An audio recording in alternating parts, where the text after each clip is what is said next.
Yes! Magandang araw po! Good morning! Good afternoon! And good evening po mga kalingap.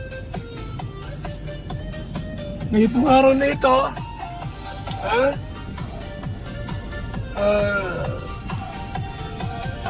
silipin po natin. Ito pong reaction po ni Hana kay Mr. 20 Boy. Mga kaibigan, at alamin natin yung nangyari kay Mr. 20 Boy at ano po masabi po, ano po ang mga sinasabi at mga sinabi po ni Kalingap Hana o ni Hana po mga kaibigan about kay Mr. 20 Boy. At syempre po mga kaibigan, mga kalingap, kung baga sa ano, dagdag pag-iilinaw po, no? Dagdag informasyon regarding po sa nangyari kay Mr. 20 Boy or kay Jason Zaldua. So ito ang video po mga kalingap, reaction po ni Kalingap Hana. So sabay-sabay tayo manood po sa video ito mga kaibigan. So hello po mga kalingap, welcome back sa ating channel. So ngayon po ang re-reaction na natin ay si Kuya Jason o mas kilala po sa pangalang 20 Boy. So meron pong kinakaharap na mabigat na problema ngayon si Kuya Jason and pag-uusapan po natin yan ngayon. Pero may papakita po muna ako sa inyong clip. Ito ay galing sa vlog ni Kalingap Rab. So sa hindi pa po nakakanood, panoorin nyo po. And para mas maintindihan nyo ang buong kwento. So ito dalawang clips lang po ang ipapakita natin dito. Yung pinaka-highlight po sa vlog. So dito po mga kalingap, mga kaibigan, mayroon pong video na panoorin po natin, no? Regarding po sa nangyari kay Mr. 20 Boy, nasabi meron pong binanas na mabigat na problema po. So dito po ay malaman natin kung ano yung problema po kinakaharap po ni Mr. 20 Boy o Miss Jason Zaldua, mga kaibigan. Naging charity vlogger ako, doon ko na-realize na mayroon palang tumulong. Kasi una-una, may mga sarili din tayong pamilya na kailangan din ng tulong. Tapos nakakapaboost ng self-confidence natin mga bilang charity vlogger, yung mga good comment ng mga supporter. Nagiging malakas yung mga bad comments naman, nakapanghina. Kasi kung tutusin po, na sana magkaisa na lang tayo sa mga ano, kasi ang pinaka-apektado Saka sana naman, huwag na nilang silipin ang mga vlogger na tumutulong. Kasi alam mo naman, mga vlogger lang naman tayo, content creator, para tumulong. But hindi na lang nila pansin yung mga corrupt government officials sa halip na yun yung ano yun nila, bigyan ng pansin. Bakit tayo pang mga maliliit na charity vlogger? Ang pinaka-naapektuhan kasi yan yung mga beneficiary. Oo nga, no? Ba't gayon? Ano po? Bakit sinisilip ang mga charity vlogger na nakatulong sa mga tao? Ang liit ng revenue, ang liit po ng kita, ang liit ng views, sinisilipan ninyo. Eh, ang daming pinisilipin. Eh, po baga? Bakit hindi yun ang silipin ninyo? Yung mga politikong magnanakaw sa gobyerno. Milyon ang kinukurap. Eh, kami mga charity vlogger po, no, na wala kaming ginawa kundi ang makatulong lang. Ay, ang daming mga nagbabatikos, binabash. Eh, ano na tayo? Sa halip na matuwa yung mga tao po sa atin na nakatulong tayo sa mga tao naghihirap, abay binabatikos pa tayo. Di po baga? Eh, dahil dyan pwedeng batikusin yung mga magnanakaw sa gobyerno. Eh, bakit po mga, tulad pa namin mga walang hinangad kundi makatulong lang. Ang liit ng views namin, ang liit ng channel namin. Pambihira naman, tama, ha? Yung sinabi ni Kalinga Prab. Na-realize po ni Mr. 20 Boy na ang hirap pa lang ng charity vlogger. Napakahirap po. Maghanap ng mga tao tutulungan. Huwag niyo pong sabihin na ginagamit namin yung mga mahihirap. Hindi niyo ba alam na kahit anong i-vlog po namin, may views naman eh. Oh. Anong gusto niyo i-vlog namin? Mga mukbang, pamamasyal. Kapag kumita kami sa amin lang. Malaking tulong po ang mga charity vloggers sa Pilipinas. At dahil po sa amin, maraming mga natulungan, nabahayan at napaaral. Paano na pag nawala tayo, titigil din sila sa paggagamot. Yeah. Kaya nga, Bali, bago ko po ipakita sa inyo ang clip na pinanood ko po muna ng buo, syempre, ang vlog ni Kalinga Prab. And sasabihin ko po sa inyo yung mga napansin ko kay Mr. 20 Boy bilang charity vlogger. So, isa po sa napansin ko kay Mr. 20 Boy ay ang concern niya sa mga beneficiaries. So, hindi lang po siya basta-basta tumutulong. Siya po yung tipo ng tao na talagang nakikinig at talagang concern doon sa mga pinupuntahan po niya. Yung tulong po na ginagawa ni Mr. 20 Boy, mas priority po niya yung mga may mental health problem, yung mga may depression. So, nakakatuwa kasi mahirap po talaga mag-handle ng ganyang klaseng tulong. Mahirap po siya i-maintain. Kasi 24/7 po talaga yung ganyan. Yung babantayan nyo, may maintenance, aalagaan nyo po siya. At kailangan sobrang haba po yung pasensya nyo sa ganyan. Nakaka-proud si Kuya Jason kasi syempre, bihirang-bihira lang po na may tao na kayang gawin yan at talagang paninindigan po. Kasi sa ginagawa po ni Kuya Jason, hindi lang po siya nagbibigay. Talagang pinapakita po niya yung malasakit niya doon sa mga tinutulungan niya. At saka isa po sa napansin ko kay Kuya Jason, kapag kausapang mental health po, talagang seryoso po siya. Hindi lang po siya yung basta-basta makikinig o oo. Tapos na po. Si Kuya Jason talagang pinapahalaga niya ang mental health. Talagang binibigyan po niya ng pansin at pinaparamdam po niya doon sa tao na may problema na talagang nakikinig po siya at nandyan po siya. Talagang pinaparamdam niya po na nandyan po siya sa tao na may pinagdadaan ng pagsubok, na hindi po niya iiwan, na hindi niya tatalikuran at may kasama po. At sobrang laking tulong po nun sa mga taong may mental health problem. Kasi sobrang fragile po ng mga ganong klaseng tao, sobrang sensitive. Sino kami sa Aguinyo?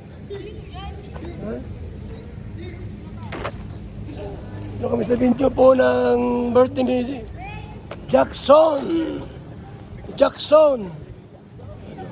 Sobrang hirap po nilang pakisamahan lalo na kapag wala po kayo masyadong mahabang pasensya. Kaya sobrang nakaka-proud si Kuya Jason kasi talagang pinagtsatsagaan po niya. Knowing na hindi pa po niya kamag-anak yung mga natutulungan niya. Pero para until now na inaalagaan pa din po niya, binabalikan po niya kahit may sarili po siyang problema.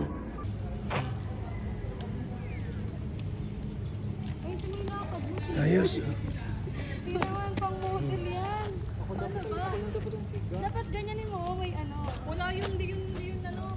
Wala pong taong ganun, sobrang bihira lang po kaya nakakatuwa kasi may mga mabubuti pa rin po palang tao natitira. So, meron pa po ako isa inyong ipapanood na 2 clips pa pala. 3 ang ating kinuha, pero maiksi lang naman po ito para medyo mas maintindihan nyo kung saan po nanggagaling yung mga opinion natin. So, ito po ang pangalawa.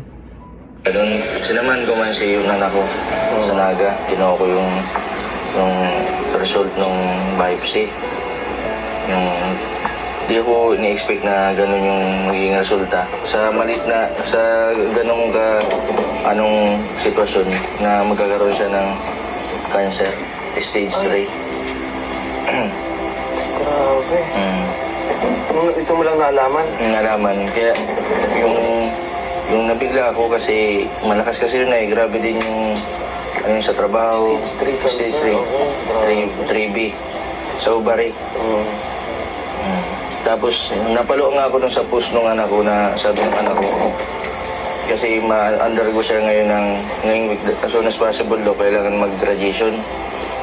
Kailangan ng 2 buwan straight. Sabado, linggo lang ang pahinga.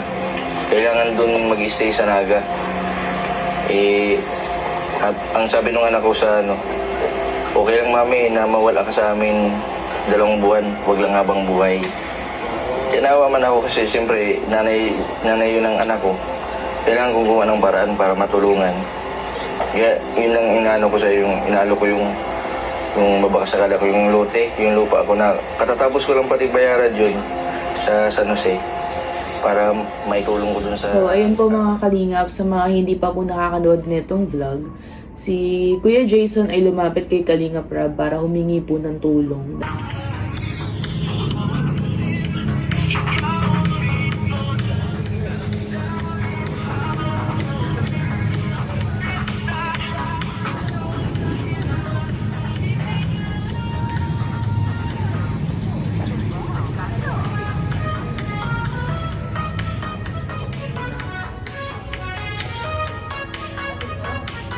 Dahil nalaman nga po ni Kuya Jason na yung dati po niyang asawa ay may stage 3 cancer. So, sobrang bigat po nun dahil stage 3 na. At ngayon lang din po nila nalaman, kaya may kinakaharap po ang family ni Kuya Jason na mabigat na problema ngayon. So, sana idagdag po natin si Kuya Jason, ang family po niya, sa mga prayers po natin na maagapan, makasurvive po sila hindi lang sa health, syempre financially din. And syempre kayanin po ng family nila, lalo na po ng ex-wife ni Kuya Jason dahil may mga anak po sila na hindi pa rin po ganun kalaki, may bunso pa po si Kuya Jason, talagang kailangan pa po ng alaga ng ina. Kaya isama po natin sila sa ating prayers.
Sino yan?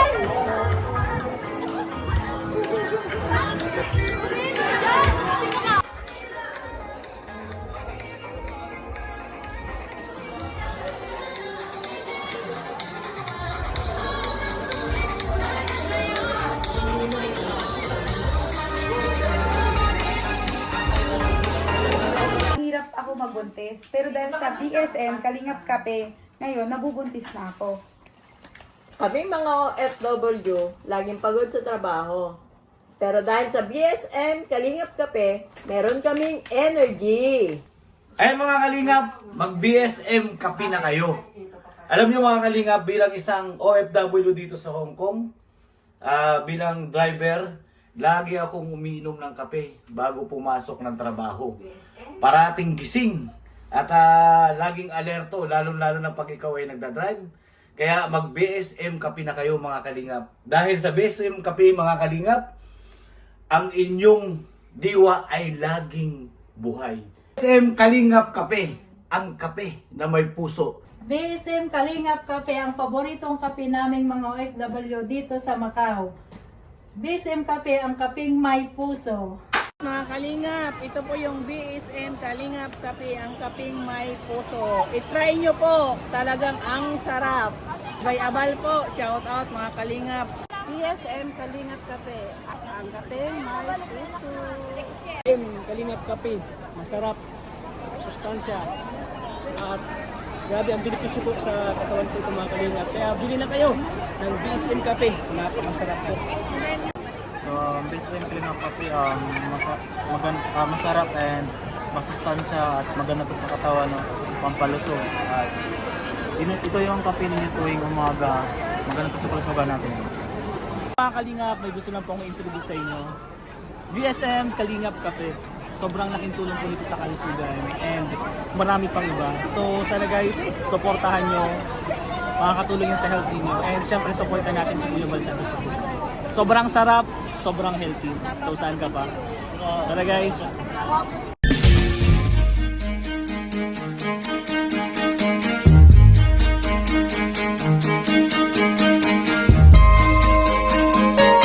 Ito ang palatuntunang tunay na lingkod bayan. Ang programang tututok sa kapakanan ng mga mamamayang kapos sa kapalaran. Si Kuya Val Santos Matubang, ang inyong katuwang. Si Kuya Val, kasangga sa kahirapan, kaagapay sa kalusugan, kakampi ng mga inaapi. Magbibigay pag-asa sa mga taong nawawala na ng pag-asa sa buhay, sa mga batang biktima ng kahirapan, sa mga matatandang napapabayaan. Si Kuya Val, ang inyong sandigan. Val Santos Matubang, sa palatuntunang lingap sa mahihirap.